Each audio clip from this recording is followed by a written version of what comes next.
to Stranger Than Fiction. I'm Lauren, and besides me is Des, and we are going to be presenting Hi, everyone. Interesting information that is relevant. Things that you can laugh about, things that you can think about, things that you can expose your grandmother and your dog and your cat to. Maybe not your goldfish, but definitely your kids. Hopefully, this will be family friendly if you behave. Somewhat. What do you have on your mind? I can see there's a sizzling happening in there. Lots of things, but specifically, my timeline was bombarded with news that we've reached 8 billion people on the planet. 8 billion. 8 billion. That's 8 with how many zeros? 9. 9 zeros. According to the latest United Nations projections, the world's population has now reached 8 billion people. That number could grow to around 8.5 billion by 2030, 9.7 billion by 2050. Say billion again. Billion. I love the way you say numbers. It's really awesome. And 10.4 billion by 2100. How do you even say that yet? Insert Jay-Z. Okay. In 1987, it only stood at 5 billion. So the questions that come to mind, why should we care? Why? Why is this important? Why is it important? What are your thoughts when you hear this? Well, I think of the many people that have done calculations about if you have arable land, for instance, in Africa, how you can fit everyone in sub-Saharan Africa, all of the world population, to give each person a rugby field in size. A rugby field is 50 by 100 meters or 300 feet by roughly 150 feet. So if you can give every person on the planet a piece of land that size, arable land that you can actually irrigate within sub-Saharan Africa, and you can actually put the infrastructure in to make that work, then I'm not sure what the overpopulation fuss is all about. Well, my question becomes, how many smart cities does it take to house 8 billion people? Smart and city? I didn't think cities could be smart, actually. Connected to the web. In other words, modern-day fourth industrial revolution prisons.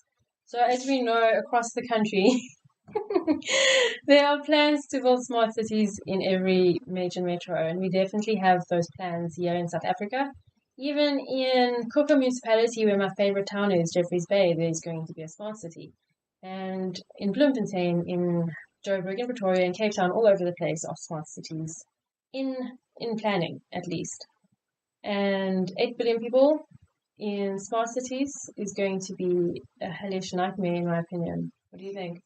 Well, if you think about Century City, which claims to be the first smart city within Africa, then yes, hellish indeed, especially when people tell you what to do inside those gates, when you don't have all the freedom, when you look at your title deed and it tells you that there's many subjects and clauses involved in that. So I like my freedom, like you might like your meat medium rare or well done. I like my freedom fully free, not half free. So yeah, smart cities, suck cities, terrible cities, dingy cities, soulless cities.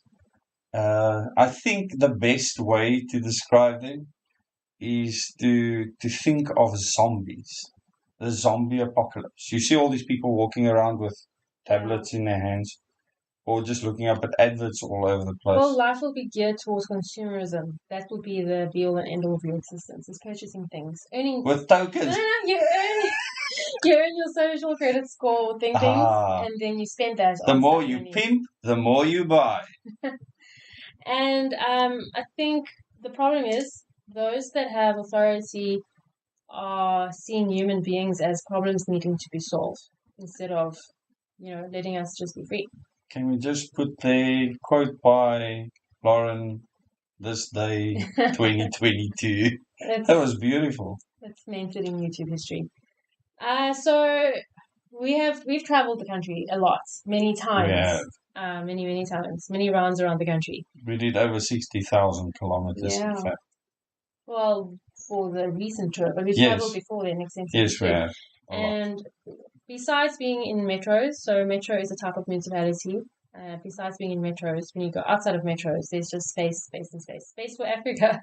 Space for Africa, absolutely. No pun intended. But there's definitely more than enough space. So we have a resource management problem. Here is some scary clues to what the future is going to look like by this article. Technological advances mean overall food production is sufficient to feed the world. This basically is suggesting that we're all going to live on a diet of... Robot soil. Well, robot soil. Technologically advanced. You just need lab-grown meat for starters. GMO maize, and then who knows what other kinds of synthetic food will be created for us. Cockroach, energy bars, etc. There was a movie that had cockroaches. Yes. It did. It had something to do with a train. Yeah. It was really disgusting.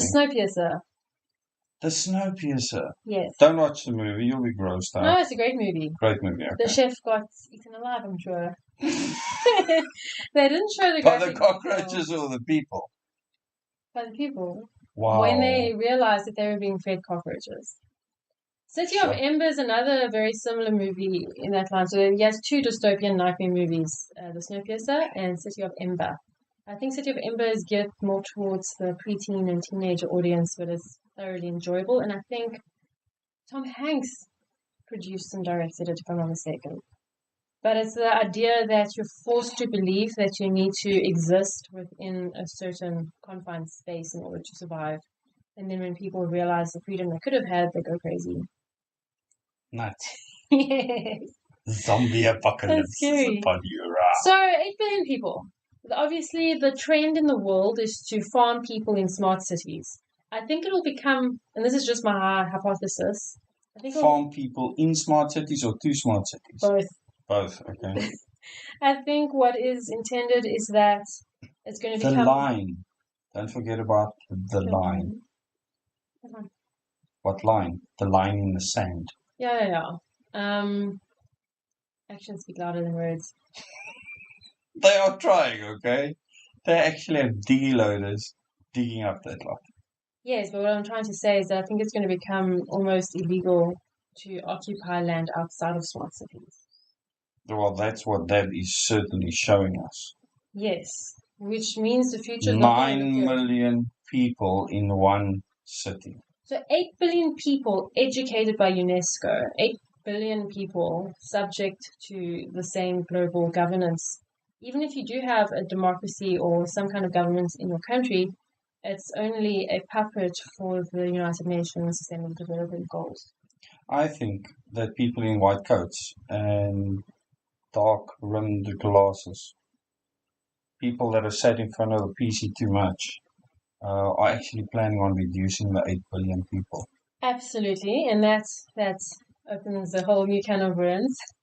Let's leave the worms in the can for now. We'll cover that in a different separate video. And yeah, we are seen as a drain on the earth and parasites. A problem to be solved. Yes, get rid of parasites. Yeah. Bring in the exterminators. Like Ghostbusters. Interestingly, that the global population growth rate has slowed from more than 2% in the 1970s to less than 1% today. So the population is actually slowing down. So people shouldn't... Population growth. Yeah. We're just not having as many children. And this is, I think, partly due to our economic system that we live in. Because you leave school and you take out a student loan and you study something. If you're lucky, you get a job. Then you get a starting salary. Then you want to purchase or rent a house. And if you do purchase, you'll probably only be able to afford something that's maximum, 2 bedrooms, tiny flat somewhere, close to work. And you'll think you're not able to have children under those circumstances. How can you have children? 2 bedrooms sound ambitious. Yeah. Like those studios are being sold now, like single room. I think it's the Rockefeller Suites or something. Yes, of course, the Rockefellers. They sell for about 1 million, and they're tiny. It's actually, I find it a crime against humanity to even pass that off as housing. Future smart cities. Yeah, that's a brief glimpse into what we'll have. Luxury apartments, just because, I don't know, the cupboard handles are kind of pretty. It's called luxury apartments. But the way society is set up with housing and just the cost of living, young people are making the decision not to start families because it's just not sustainable economically.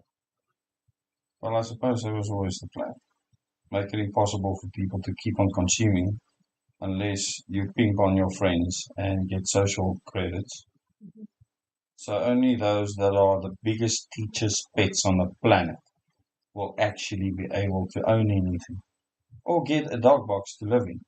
Well, that highlights another important issue, the 8 billion of us. To be successful in life, you do have to comply. You have to do a lot of compliancy. Anyone How are you is doing with that? me. I've never done well with that, sadly. It doesn't work out so well. Financially? No, it doesn't. Well, Elon Musk and Bill Gates are having a tiff over what is actually going to happen with the world's population. Elon Musk is saying the world's population is going to implode. There's not going to be enough people to do all the work that is necessary to get the people off the planet, because it seems to be what he wants to do. Take the people to the moon or to Mars. Bill Gates is saying, no, the population's exploding. It's out of control. We need far less people. Who do you think will win this argument? Neither. Hopefully, they both make themselves irrelevant. Oh, we can make them irrelevant. Yes. Goodness. I think, People. we definitely have more than enough space on the planet to comfortably give everyone shelter and enough space to raise families and to live a very humane life. And unfortunately, we have psychopaths making decisions for the entire world. And this is the actual problem. Yeah, they're called ministers and presidents and MPs. Yeah. And Psychopaths. yeah. Not just that. We have. They own all the land. They're called and they're doing CEOs nothing with as it. well. CEOs. Okay. And board members. And secretary generals. Secretary generals. Something sounded like moon just now in my head the moment you mentioned Secretary General. Ban Ki-moon. Ban Ki-moon. There we go. You're funny. So, 8 billion people on the planet. What do you think this means for our future? Do you think it's even relevant? And what do you think about the idea of farming humans in smart cities? Are you waiting for your tickets into the next smart city, or would you prefer a escape to a more rural haven? Well, there's actually a topic for maybe our next video, COP27, where they discussed your passports, that we need digital passports to enter countries and that we need to do this worldwide. That looks at your vaccination status, your health status, as well as where you're coming from. So all the countries at COP27 made a decision. I don't know what that has to do with the environment.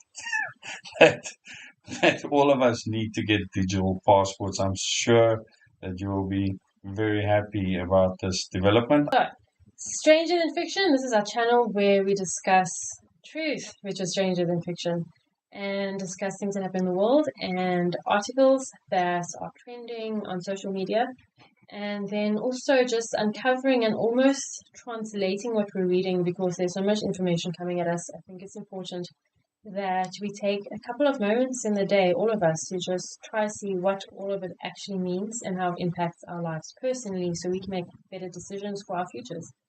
And if you like what we're doing, please subscribe to the channel. Click the bell icon, because if you don't, you won't get notifications. And then look forward to the next video.